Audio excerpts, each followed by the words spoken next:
So the lower realms are pretty shady, dark realms that you can find yourself in. It's very easy to get into the lower realms because of our civilization and how a lot of us are still a bit animalistic and we still have our survival instinct and all that. It's what the lower realms is all about.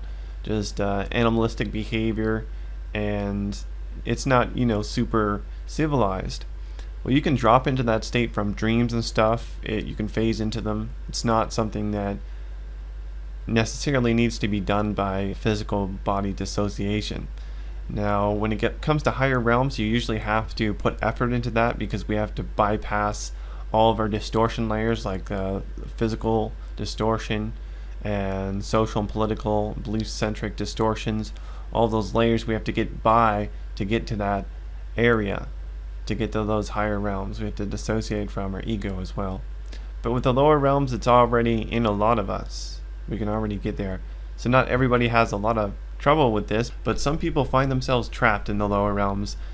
They might get in there and get all trapped every once in a while. Some people actually just continuously enter the lower realms every night, and it can be an ongoing problem, and it's not obvious as to how to break this cycle. It took me a while to figure it out.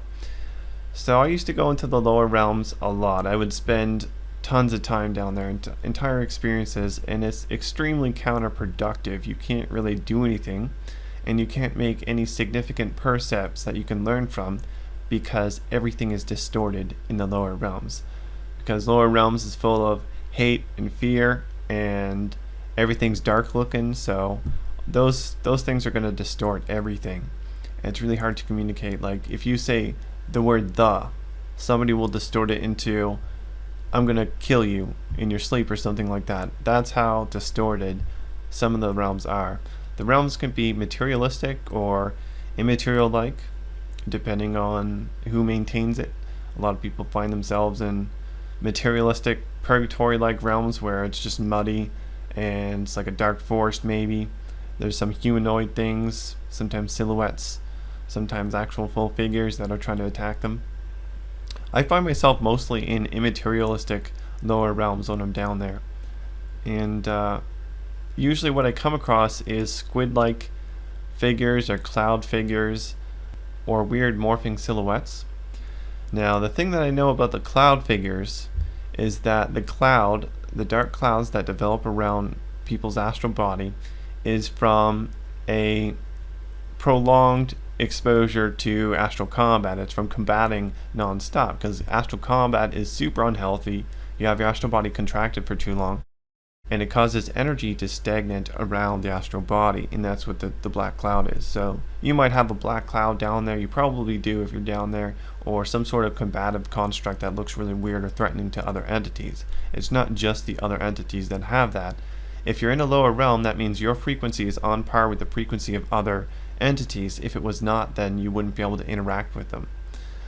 Alright, so on to the squid figures. The squid figure, if I didn't mention this, is a very effective astral combat form to assume. Just tentacles that you can extend, make into projectiles, retract and recycle into combative defenses like a spherical armoring bit. So if somebody has a squid-like form around them, they're probably actively engaging in combat in that area.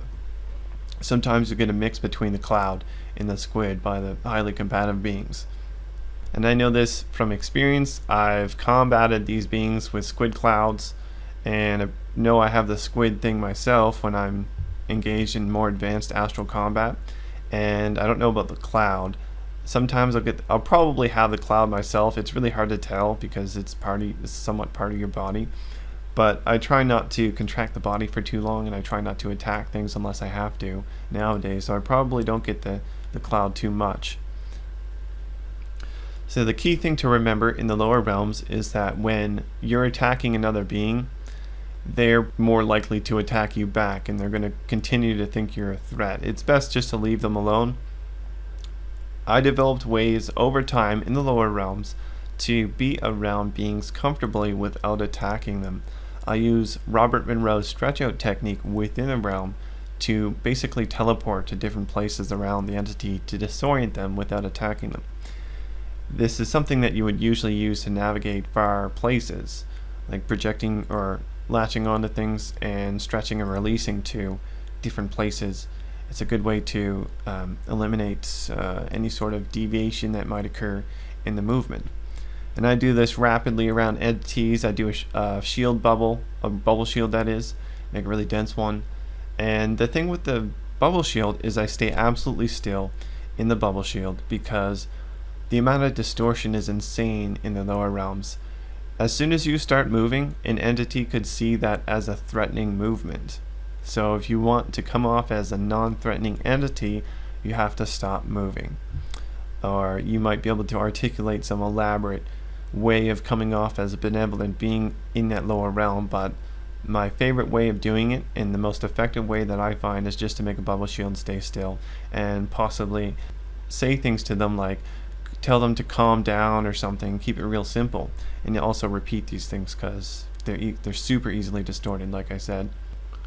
Also, if you spend enough time combating in different realms, you'll have ways of doing like kung fu stuff, moving really fast, being really agile, and evading things, even if you're in a highly materialistic realm with materialistic programming. That also helps in being around these beings comfortably without attacking them. Now, it's important not to attack other beings because, you know what they say, what goes around comes around. You're going to get the karmic effect in the long run, the full effect of what you've done to other beings. And up front, you're going to get at least half of it. If you deploy energy in a disruptive manner, even if it's white light, it's going to disrupt you just like it disrupts the other being. It might disrupt the other being a bit more than you, so that's why I'm saying you might get half the karma right away. So if you do some sort of noise energy, like really disruptive stuff, that's going to affect your astral body pretty poorly. And then there's white light, which is high frequency, smooth energy, which is not on par with the other beings, and it causes a resistance, causes disruption in their astral body, but you're on the same frequency as they are, so it's going to cause disruption in your astral body as well, because it's manifested in the core of the astral body somewhere, and it has to work its way out. So if you deploy that type of energy, it's going to have a negative effect on your astral body. And I recommend also for defense to learn to contract and expand strategically. So you should only contract the astral body in a defensive position when you have to. After that, you can release your contraction to resensitize to your environment, see what's going on, and also let the energy flow properly in the astral body. So if you do these things and are very merciful and understanding towards other entities in the lower realm, you will eventually raise your frequency and be ejected from the lower realm because you can no longer stay within that realm with your frequency, or it would be hard if you tried. I recall one time where I did a bubble shield thing and I got this one entity to calm down. I'm pretty sure it was a human or recently a human, and he did the bubble shield with me. Like, he eventually was like, oh, I'm not really threatened anymore, so he came into my shield and we expanded it. And I did this for all the entities in that realm. It was like 5 to 10 entities, and for each entity that did it, the bubble shield got bigger, and everything within the bubble shield was white and full of positive energy, and we start to transform this realm into positivity. So eventually, when we got all of the entities sustaining this shady realm, when we got them all in the bubble, when we got all of them at a higher frequency in a more positive state, the entire realm began to dissipate. And it dissipated, and then we transcended from this realm. So depending on the realm and the entities, different things can happen when you do this. And of course, how you go about doing it will also alter the circumstances or the result. In this case, the realm dissipated. Sometimes you might just transcend it and it'll still be there if it's maintained remotely, or if other entities come into this area frequently and maintain it with their, shady thoughts. Or you might just create a region within that realm that's of a higher frequency if the realm is kind of modulated, if it has different sections that are separate from each other, but that's a rare occurrence. A lot of times I find myself correcting the behavior of other entities to an extent that it's pretty much spirit guiding, because I'm helping them figure out why they're down there. And simultaneously, I'm figuring out why I'm down there, because there's always something that gets you down there, probably something to do with your physical life. So these things that I mentioned are not really related to different scenarios where a low frequency being would find themselves in a high frequency environment, like they push themselves up there. That's a little bit different, and it's really easy to handle because it's really easy to eject them from those realms. They don't really belong in those realms in that state of being. They already have to put up with a big resistance. It's like swimming downwards in a sea with your lungs full of air. You have to come back up eventually. And the same thing goes with higher beings in a lower realm. But higher beings in a lower realm, that is, beings in a good state of mind, in a higher frequency state, they can't stay down there for too long. They go down there, they do some work, and then they come back up. So I've seen angelic-like figures or angelic-like entities in lower realms, and they were just observing objectively other beings. And then they would blink out really quickly. They had no effort getting out of that state. And sometimes they go down there for spirit guiding. They find oppressed areas and they bring entities out of that area. Or they're trying to neutralize some highly disruptive being that's just going around messing shit up.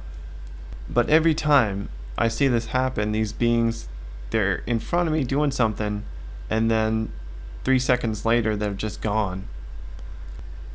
And I've done this myself too. I've been dropped into lower states, or I've gone into lower states to follow somebody or something like that and do some spirit guiding, who knows, but I've done it myself, and I'm certain that that concept is pretty valid. You might have experienced this yourself, where a highly radiant being appears before you and they say something very brief, possibly vague or general or symbolic, and then they just go away.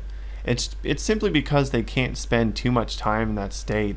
They might be putting an extreme amount of effort to stay at your level, and that's something you have to respect. Initially it might seem like they're just teasing you with tidbits of information, but that's not how it is. So that's a bit about disruptive beings, lower realms, and some other stuff. See you next time.